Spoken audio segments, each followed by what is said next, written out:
வாங்க வணக்கம்.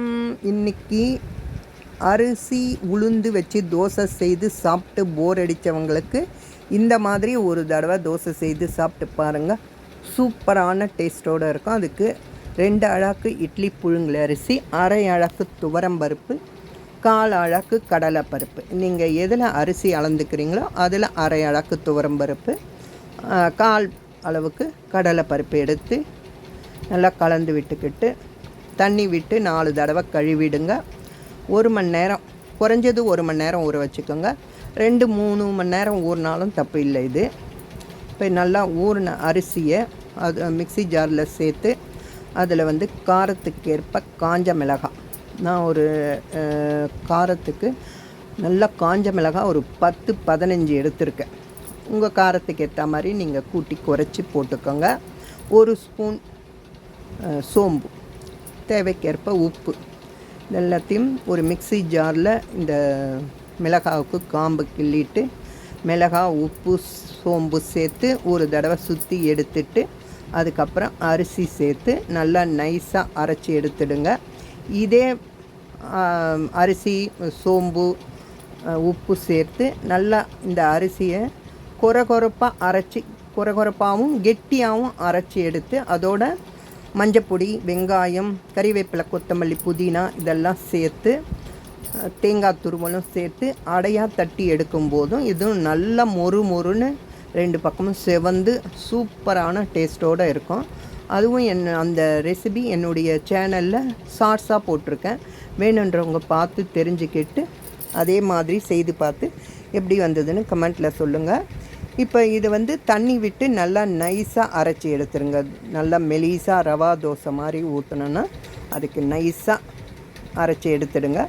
அதில் ஒரு 1/4 டீஸ்பூன் மஞ்சப்பொடி, ஒரு கைப்பிடி அளவுக்கு சின்ன வெங்காயம் இல்லைன்னா பெரிய வெங்காயம் பொடியாக நறுக்கி அதில் சேர்த்துக்கோங்க. ஒரு கைப்பிடி அளவுக்கு கொத்தமல்லி, கறிவேப்பிலை, புதினா சேர்த்து இந்த மாதிரி நல்லா நீர்க்க கரைச்சிடுங்க, ரவா தோசை கரைக்கிற மாதிரி.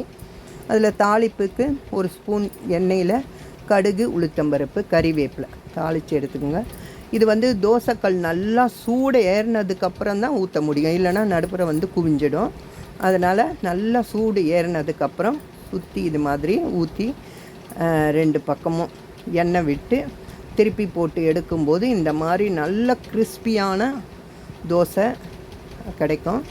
சூப்பராக இருக்கும் டேஸ்ட்டு. இப்போ இதிலே இப்போ இன்னொரு தோசை ஊற்றி காமிக்கிறேன் பாருங்கள். இந்த மாதிரி ரவா தோசை ஊற்றுற மாதிரி தெளிச்சா மாதிரி ஊற்றணும். அதே மாதிரி தோசைக்கல் நல்லா சூடேறி இருக்கணும். இது மாதிரி ஊற்றிட்டு நெய் இல்லைன்னா எண்ணெய் சுற்றி விட்டுக்கோங்க. இது சாதா தோசை வேகிறத விட கொஞ்சம் டைம் எடுத்துக்கும். இந்த மாதிரி கிறிஸ்பியாக மெல்லீஸாக வேகணும்னா. இப்போ இந்த மாதிரி ஊற்ற முடியாதவங்க கொஞ்சம் திக்காக கரைச்சி அடை தோசை மாதிரி ஊற்றிக்கிட்டாலும் சூப்பராக இருக்கும். இப்போ இதுலேயே ஒரு கைப்பிடி அளவுக்கு இந்த கீரை சாப்பிடாத பசங்களுக்கு இப்போ மொறுன்னு இந்த மாதிரி தோசை ஊற்றி கொடுத்தீங்கன்னா கண்டிப்பாக சாப்பிடுவாங்க. அவங்களுக்கெல்லாம் நீங்கள் ஒரு கைப்பிடி அளவுக்கு முருங்கைக்கீரை, இல்லைனா இந்த அரைக்கீரை, முளைக்கீரை, வெந்தயக்கீரை, பருப்புக்கீரை, அந்த மாதிரி இந்த மணத்தக்காளி கீரை, அந்த மாதிரி ஒரு கைப்பிடி அளவுக்கு பொடியாக நறுக்கி இந்த மாவில் கலந்துட்டு இந்த மாதிரி ஊற்றும்போது தோசையில் நல்லா மொறுன்னு அந்த கீரை வாசனையோடு சூப்பராக இருக்கும். கீரை சாப்பிடாத பசங்களுக்கு இந்த மாதிரி மொறுன்னு தோசையில் போட்டு கொடுத்துட்டிங்கன்னா கண்டிப்பாக சாப்பிடுவாங்க. இதுக்கு எல்லா விதமான சட்னி, கார சட்னி, புதினா சட்னி, தேங்காய் சட்னி, சாம்பார் எல்லாமே சூப்பராக இருக்கும்.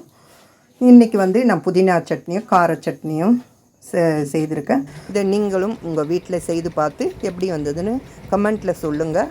சப்ஸ்கிரைப் பண்ணுங்கள், லைக் பண்ணுங்கள், ஷேர் பண்ணுங்கள். தேங்க்ஸ் ஃபார் வாட்சிங்.